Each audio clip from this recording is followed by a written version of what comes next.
apôtres que vous voyez là, il n'y a aucun jusqu'à présent qui part pour gagner l'élection. Ils ont reçu une consigne claire de la part du cabinet civil. Ne surtout pas coaliser avec Maurice Kamto, parce que ce n'est pas Kamto de se lever pour aller se mettre devant eux. Il n'est pas candidat à l'élection présidentielle. Écoutez le raisonnement du mec du SDL. Même quand Kamto n'est pas candidat, il est candidat. Ça veut dire que c'est l'éliminer le plus présent de l'élection présidentielle. Et c'est pas une légitimité. Non, ce n'est même pas une élection populaire. Là, vous voyez, c'est l'humiliation du pays. C'est une totale humiliation du pays. Aujourd'hui, Marie Lévesque disait, j'ai prié qu'un soldat se lève et toppe l'effondrement de la nation camerounaise. Ouvrez les yeux aux Camerounais que nous ne sommes plus dirigés, nous sommes braqués. Nous ne sommes plus dirigés, nous sommes déjà braqués. Nos vies sont braquées. Quand vous voyez comment Yebka est entré dans le site du MINAT, quand vous voyez le papier faux que le MINAT a écrit, quand vous voyez les cas de Clément attendre les autres prennent 50 millions, nous ne sommes plus dirigés, nous sommes braqués.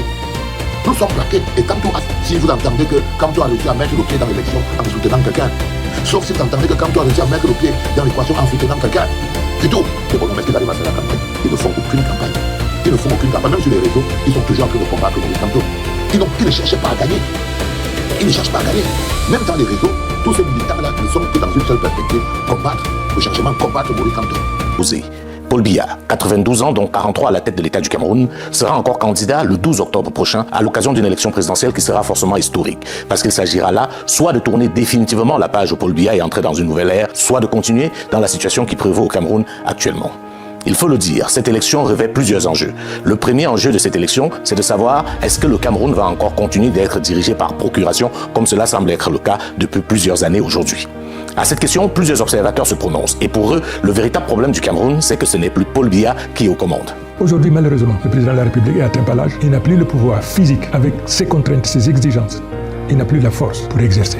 Donc, lui au pouvoir aujourd'hui, en vérité, ce n'est pas lui qui gouverne. Par exemple, durant les 14 dernières années, le chef de l'État qui préside le destiné de notre nation, qui veille à ce que toutes les institutions se déroulent normalement, n'a pas organisé un seul conseil de ministres. Au niveau du gouvernement, aujourd'hui, il y a 4 ministres qui sont décédés, qui n'ont pas été remplacés. Le gouvernement de la République a cessé d'être un instrument au service de la République. Le gouvernement est aujourd'hui un instrument au service de puissances occultes. Alors ce pouvoir occulte, comme j'en ai parlé tout à l'heure, c'est aussi divisé en deux clans. Il y a un clan qui appartient à telle famille, à telle caste, et l'autre clan qui appartient aussi à telle autre famille, à telle enseigne que ce pouvoir, relevant de la souveraineté du peuple, se trouve donc accaparé par ces deux groupes qui se battent pour le triomphe de leurs intérêts, mais surtout qui se battent dans la perspective du changement du chef de l'État à la tête de la nation. Cette thèse qui se généralise est de plus en plus plausible, car dans la réalité, on constate bel et bien que le président du Cameroun gouverne par apparition. Le voir, même pour ses collaborateurs, relève du miracle, à plus forte raison pour ses concitoyens. Ces apparitions sont désormais analysées, commentées. Pour ses partisans, c'est la jubilation. Il est encore là, une jubilation parfois extrême qui cache mal leur anxiété, car au fond d'eux règne sans aucun doute le même doute qui habite la majorité des Camerounais. Du côté des opposants, on analyse chaque fait et geste. A-t-il marché? Est-ce vraiment lui? Combien de temps peut-il tenir debout? Etc. Autant de questions qui témoignent du caractère exceptionnel de chaque sortie du président de la République du Cameroun. Faut-il le rappeler, Paul Biya, c'est 92 ans et plus. Et même s'il faut saluer sa longévité, cela n'empêche pas qu'un doute légitime sur son état de santé émerge à chaque fois qu'il disparaît relativement aussi longtemps.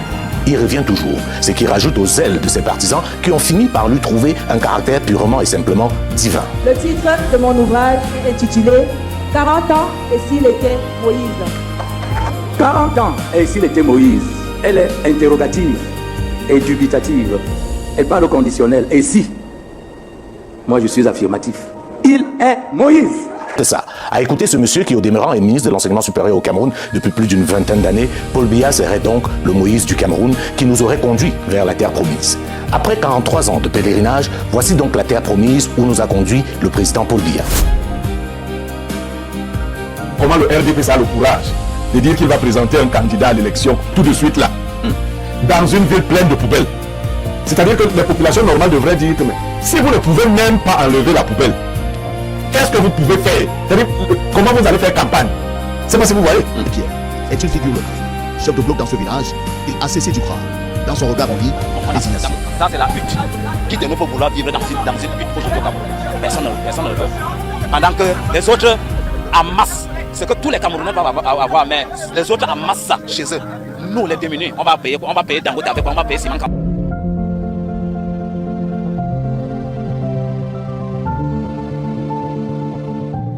Pendant les moments pluvieux, nous trouvons beaucoup des enfants tombent malades à cause de ces eaux que nous buvons. Donc souvent, ils ont mal au ventre.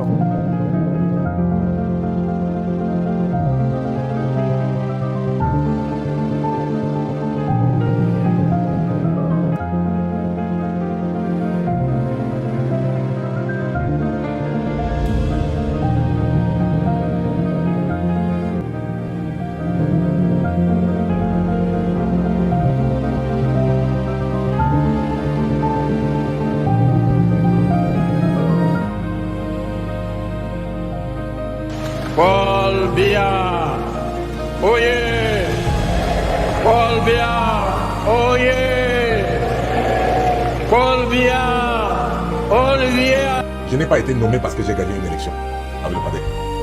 J'ai été nommé parce que j'ai soutenu le chef de l'État. Vous savez pourquoi vous avez été nommé? J'ai été nommé parce que j'ai soutenu le chef de l'État qui a gagné. Vous savez, il a gagné et il a récompensé les gens qui l'ont soutenu comme moi. Ah, vous pensez? D'accord? Voilà. Donc, ne pensez pas que si je perds les élections, quoi que ce soit va changer dans ma situation de ministre. Non, on dit vous, de votre propre chef. Démissionner? Oui. Que je suis fou. Démissionner comment? Mais vous êtes malade, vous êtes allé. Ah non, arrêtez de rêver. Ça, c'est chez les blancs, pardon, ne continuez pas à faire les affaires comme ça. Démissionner alors que je travaille pour un peuple. Si je démissionne, tu crois que le peuple là va me laisser? Les gens de Tchangla, même comme ils ne m'aiment pas, enfin ils m'aiment, mais il y a quelques personnes, quelques spécifiques qui ne m'aiment pas. Tu crois qu'ils vont accepter? Démissionner? Pourquoi? Comment? Démissionner? Je ne rêvais pas, je ne peux pas. J'ai reçu via WhatsApp d'un ami malien avec un commentaire: tenez-vous bien, vous au Cameroun, vous avez le don d'avoir des humoristes de qualité. Je tiens à préciser que cet ami est au demeurant un grand fan du regretté Jean-Michel Cancan, qui était une véritable légende de l'humour au Cameroun. Je ne vous dis pas le temps qu'il m'a fallu pour convaincre cet ami qu'il ne s'agissait guère d'un humoriste, mais bel et bien d'un ministre en fonction au Cameroun. Le problème avec les défenseurs du régime actuel et leurs déclarations n'est pas le fait qu'ils défendent un système et même un homme. C'est leur droit et je dirais même le plus absolu. Mais la question légitime qu'une telle posture impose est celle de savoir: sont-ils obligés d'aller si loin? Pensent-ils réellement ce qu'ils déclarent? En tout cas, sur cette dernière question, permettez-moi d'avoir un doute. Car généralement, pour certains d'entre eux, ils ont été très virulents avec le système et son chef avant d'être invités à la table. Et le ministre Jean de Dieu Momo, que nous venons d'écouter, en est la parfaite illustration. L'État du Cameroun méprise ses populations. L'État du Cameroun préfère devoir à son peuple que de devoir à l'étranger.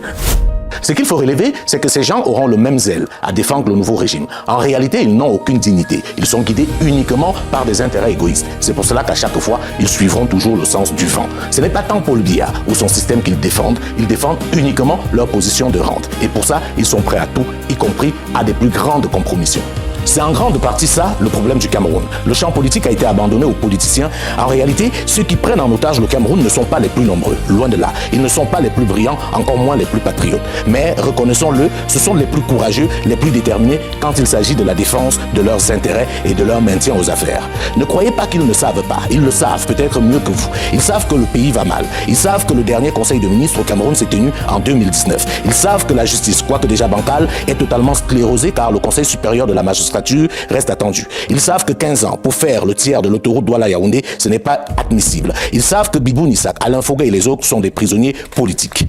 Ils savent que 2 ans plus tard, le corps de Martinez Zogo, ou du moins ce qu'il en reste, est toujours à la morgue. Ils savent tellement de choses que vous pouvez vous-même compléter la liste. Le problème, c'est que nous avons choisi de vivre dans le mensonge. Nous savons tous la vérité, mais par lâcheté, par cupidité, par opportunisme, par tribalisme, nous avons choisi de vivre dans le mensonge. Ce mensonge qui nous a bien évidemment conduit dans le chaos. Car, comme le disait fort à propos le philosophe Fabien Iboussi-Boulaga, un peuple qui se ment est condamné à vivre dans le chaos. C'est donc la situation dans laquelle le Cameroun se retrouve aujourd'hui.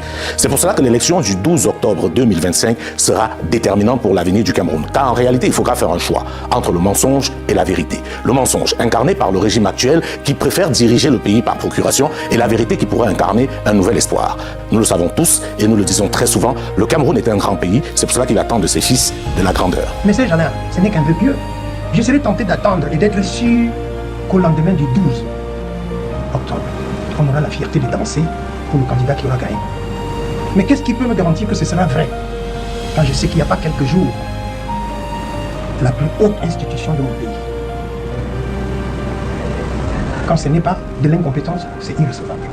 Et on vient d'aboutir à un résultat. Je ne suis pas juriste, mais on appelle cela de la parjure.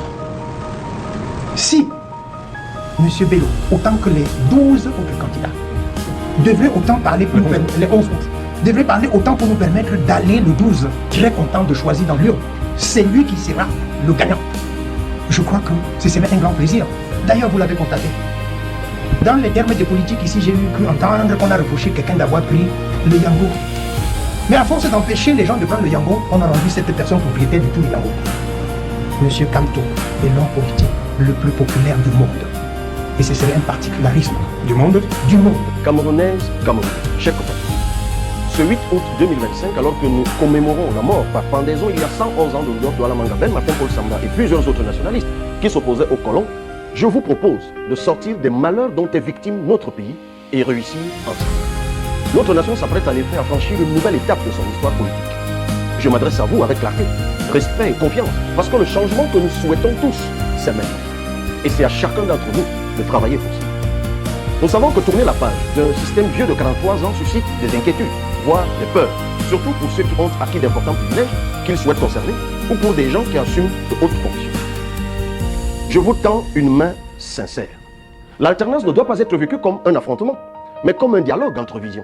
Le Cameroun a besoin de toutes ses compétences, de toutes ses intelligences, pour réussir ce tournant historique. Ensemble, dans le respect et la collaboration, nous pouvons assurer une transition ordonnée, pacifique et exemplaire.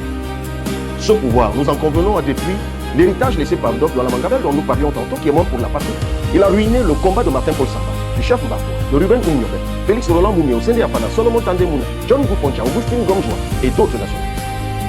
En vérité, je vous le dis, on va réussir ensemble l'avènement d'un Cameroun nouveau, avec tous et chacun. Nous allons réussir ensemble, avec vous tous qui croyez en Tomaï Otamtuya, Bello Bouba, Joshua aussi, Issa Chiroma, Serge Espoir Matomba, Pierre Pemo, Akeremouna, mais aussi avec les nouveaux visages de notre univers politique, Bouga Hakbe, Iran Iyobi, Ateki Seta Caxton, qui souhaitent sincèrement, à travers cette élection, conduire le Cameroun à la prospérité. Réussir ensemble avec les populations de Fotokol à Mindif, résilientes, déterminées, mais victimes d'abandon. Réussir ensemble avec des milliers de jeunes de Ngaoundéré à Kousseri qui en ont marre de l'isolation et du délaissement. Réussir ensemble avec nos valeureux frères du Noun et les courageuses populations hélas marginalisées du Lébi Alem, d'Ongamantou, Bui, Koupé Manengouba, Ngoketunja, qui revendiquent plus de justice et d'autonomie. Réussir avec nos amis sauveteurs, Ben Skinner, ou paysans de Douala au Kola Bafoussam, qui aussi Mbanga, à qui Lapiro a chanté Nos mecs erreurs, et Petit Pays à Sango Djané. Réussir ensemble aussi, et surtout avec les milliers de jeunes et moins jeunes, frustrés du RDPC qui sont nos frères, mais que quelques élites politiques privilégiées exploitent honteusement en les nourrissant de promesses jamais tenues. Des profiteurs du régime qui ont pris l'État en otage se sont outrancièrement enrichis, pendant que les pauvres militants qui mouillent le maillot n'ont pas d'eau, pas d'électricité, pas d'hôpitaux, pas de médicaments, pas de routes, mais surtout beaucoup de poubelles. Réussir ensemble avec des militants muselés par la férocité imposée par des gens populaires qui ne les courtisent qu'à l'approche des élections, dans le but de conserver leurs privilèges, se maintenir éternellement au pouvoir et continuer de mépriser les plus petits. Réussir ensemble avec tous les agents publics, les fonctionnaires, piliers de la République, gardiens du service public. Le changement que nous vous apportons ne doit pas vous effrayer pour vos droits ou la stabilité de vos carrières. Au contraire, nous allons bâtir un environnement où votre expertise sera mieux utilisée, votre mérite reconnu, votre voix entendue et votre salaire amélioré. Réussir ensemble avec tous ceux qui ne vont jamais voter parce qu'on leur a toujours fait croire que tout est joué d'avance ou qui sont déçus par les comportements ou les attitudes de certains hommes politiques fabriqués de toutes pièces par le régime ou adeptes de la politique du monde. À tous et à toutes, je dis deux mots. Réussir ensemble. Oui, réussir ensemble avec vous tous qui rêvez de changement. Pourquoi mourir ensemble là où on peut réussir ensemble? Moi, candidat, je serai chaque jour sur le terrain pour vous proposer de réussir ensemble, pour vous présenter le fédéralisme communautaire et les 11 premières mesures majeures que nous allons prendre pour transformer notre pays. Notre projet de rupture ne vise pas les individus, il ne remet pas en cause des carrières, il ne cherche pas le remplacement des uns par les autres. Notre projet n'est pas d'arracher ceci aux uns pour le donner aux autres, non, il est question pour nous d'unir toutes les forces vives, pour créer assez de richesses pour tous les enfants de ce pays, donner un avenir meilleur aux garçons et filles des villages et quartiers, qu'ils soient en santé, à l'abri de la famine et de toute forme de précarité. Notre destin collectif ne se joue pas dans la peur, mais dans la confiance. Le monde nous regarde. Nous avons l'opportunité de démontrer que le Cameroun peut être un modèle africain de maturité politique et de patriotisme républicain. Le 11 août prochain, sur mon site internet et sur toutes mes plateformes numériques, je vous invite à suivre une déclaration importante pour cette campagne et pour l'avenir de notre pays. Vous découvrirez le visage sombre de notre politique. Je vous appelle à l'engagement pour la République. Votons tous ensemble la même vision de notre avenir pour que cette alternance soit celle de l'espoir, de la stabilité et du progrès. N'ayez pas peur, nous allons réussir ensemble. La question que la jeunesse se pose, c'est beaucoup moins la question de l'âge que la question du bilan de Paul Biya. Je crois que c'est vrai qu'il y a un problème au niveau de l'âge, il y a un décalage entre les générations qui n'ont connu que Paul Biya, qui est arrivé au pouvoir en 1982. Il y a toute une génération qui n'a connu que lui, mais il y a aujourd'hui un problème de bilan à défendre pour Paul Biya. En même temps, vous savez, au fond, il y a deux spectres de fantômes qui flottent sur cette présidentielle à venir. C'est le combat de deux grands absents. Il y a un absent qui est Maurice Kamto, puisqu'il a été écarté de la course, dans les conditions que l'on sait. Et puis il y a quelqu'un dont la présence est aléatoire.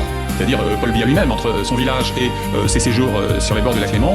Il y a eu par exemple un épisode qui a suscité une intense spéculation au Cameroun à l'automne dernier, lorsqu'il s'est absenté plus de 6 semaines, 50 jours, sans qu'on ait de nouvelles précises, fiables. S'agissait-il de questions de santé, de repos, etc. Vous savez que l'un des surnoms qu'on lui donne au Cameroun même, c'est l'omni-absent. Bon. Alors, sur le bilan, sur la jeunesse, un point quand même. Vous avez 60% de la population camerounaise qui a moins de 25 ans. Donc le hiatus que vous évoquiez, il est pas tant là comme dans d'autres pays d'ailleurs d'Afrique subsaharienne. Sur le bilan, ce qui est quand même étrange, c'est que personne ne parle, semble-t-il, de l'insurrection armée qui, depuis 2016, déchire le flanc ouest du Cameroun, hein, les deux provinces anglophones, les violences djihadistes du nord, Boko Haram, et puis l'État islamique en Afrique de l'Ouest. Vous avez un taux de chômage qui est énorme, 74% chez les jeunes, une inflation qui ronge le pouvoir d'achat, vous avez des précarités chroniques en termes d'eau potable, de soins de santé de base, d'éducation de qualité, et puis un point qui est un peu tabou mais qu'il faut évoquer ici, c'est, je dirais, les pulsions tribalistes qui renaissent régulièrement, notamment lors des scrutins. Dernier point que je voulais souligner, le Grand Nord du Cameroun passait jusqu'alors historiquement pour un réservoir de voix pour le parti présidentiel. On a 3 blocs au niveau de l'opposition. Je crois que le fait d'avoir éliminé le professeur Maurice Kamto de la course à la présidentielle a un effet de malheur et un effet de bonheur. Un effet de malheur dans la mesure où on a quand même le leader de l'opposition qui est écarté d'une course à la présidentielle, et de l'autre côté on a l'opposition. Cette élimination a accentué une dynamique de coalition de l'opposition, puisque Maurice Kamto devient comme une sorte de faiseur de roi, et la question que les Camerounais se posent aujourd'hui, c'est de quel côté basculera le professeur Maurice Kamto. Donc la question que l'on se pose, est-ce que Maurice Kamto va décider de rallier Bello Bouba, ou alors il va décider de rallier le groupe de Douala, ou alors on assiste tout simplement à la construction d'un candidat, ou alors d'une coalition avec un candidat unique de l'opposition, ou à défaut un candidat consensuel de l'opposition. Ils ont fabriqué. C'est pourquoi le critère d'âge, ici, j'ai dit ça aux jeunes, ne doit pas vous influencer votre moment venu. Nous allons vous exposer aussi, comme madame a dit tout à l'heure, que on va aller sur les programmes. On va exposer leurs petites machinations qui visent toutes à asseoir un pouvoir en faisant croire aux jeunes qu'on veut résoudre le problème à travers ces jeunes-là. Non, ces gars sont opportunistes à fond. Et ils ne visent, ils l'ont dit. Il faut que les Camerounais comprennent très bien. Moi, je suis dans la catégorie des jeunes. Mais je vous dis, à l'élection, les enjeux, ce n'est pas la jeunesse en tant que la jeunesse des candidats. Un vieux peut s'occuper mieux de nos problèmes que ces jeunes qui sont là. Pourquoi? Parce qu'ils ne sont pas libres.